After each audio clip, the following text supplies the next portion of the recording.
Did you like it? Yeah, more! Did you guys like it? More! Don't you love it?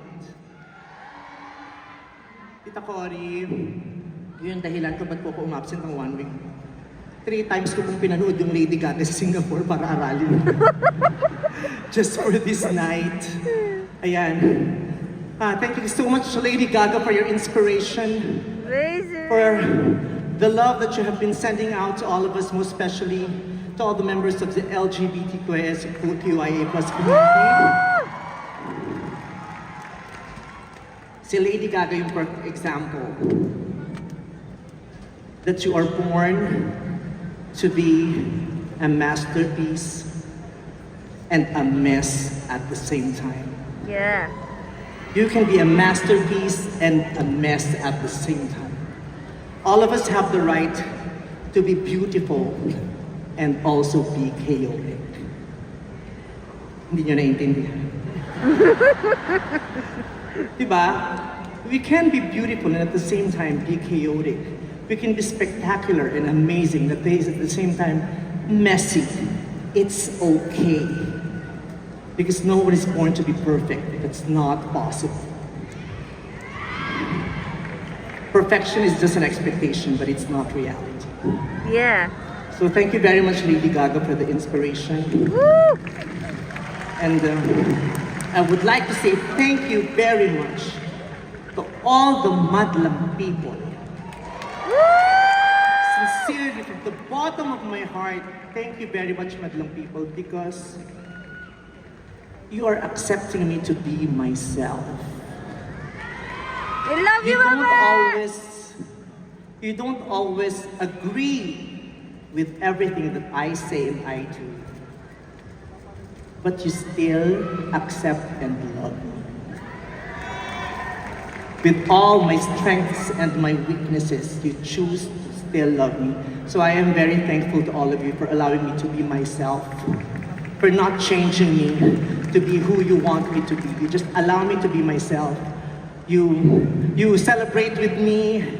You call me out when you feel like I'm overboard, and it's okay. We have a wonderful relationship, and that's why I would like to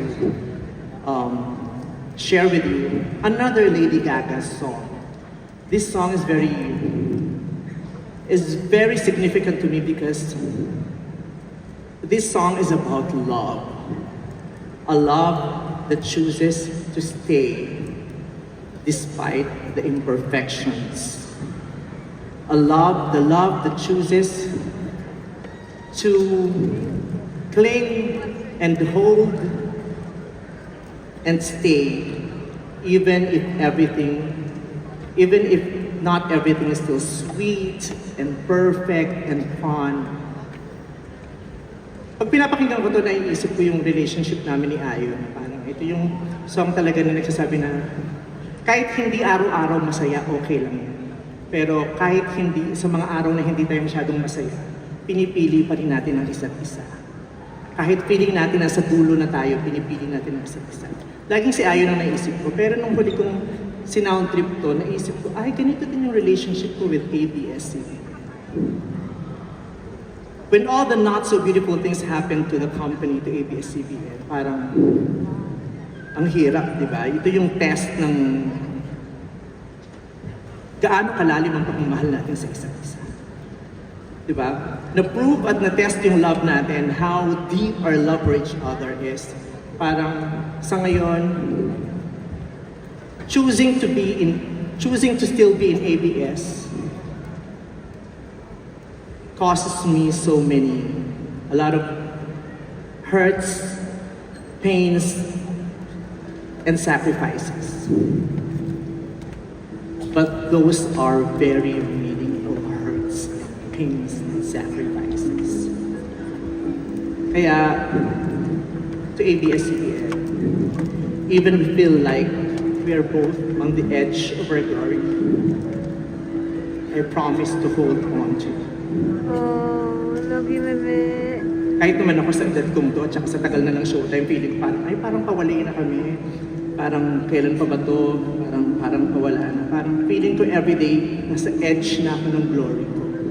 Pero God is so good na parang, di pa, just wake up, just show up, just do it. At kaya sumadlang people, kahit nasa edge na ako ng glory ko, maraming salamat. Pinaparamdam niyo sa akin na you still choose. I love you, Hold on to me bebe! and stay with me on the edge of my glory. So this song is for all of you. Pero antayin niyo lang ako, mabibihis lang ako. Mabilis lang to.